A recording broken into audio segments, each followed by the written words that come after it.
In the 1970s, they had black people chasing around trying to find out what we call find out who we are. That was usually the expression used, without anybody going into detail of what are you looking for to find out who you are for. You are a victim of white supremacy. Now you want to find out how you got to be that way? Now, that's the kind of history you should be looking for, because I always say, when you study history, you should most of all be looking for the mistakes that were made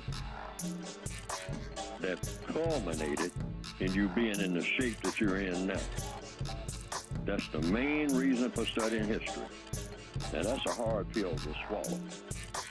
But every general in every army, or every messiah that's worth anything, is a person that faces the truth about being a loser.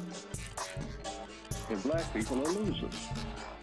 And we got to find out how it came about that we lost. That was the voice of whom I consider to be our greatest elder, Neely Fuller Jr., who passed 1 year this month, 2025. He was born 1929, which gives almost 100 solid years of dealing with the social political system of white supremacy, racism. Neely being from Oklahoma, he got to see the damage of the Tulsa race riots and the mistakes that they made there. And number one was not being serious about the combatants and their security measures.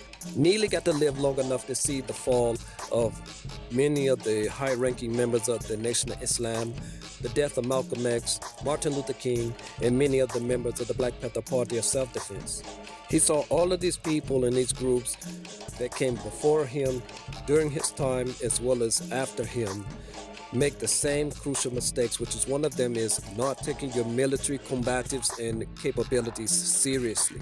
You have to focus on this stuff more than you do the philosophical, the metaphysical, as well as the emotional content of whatever the fight is that you're trying to wage.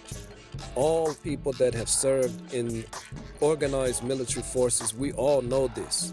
History bears this out. And the ones that took that lightly were the ones that ended up in the situation that we're in today. None of the materials that I put out is about hatred. It's about our phenotypical survival. When I examine our history all over this planet, throughout history to current, I see the same sociological mistakes over and over and over.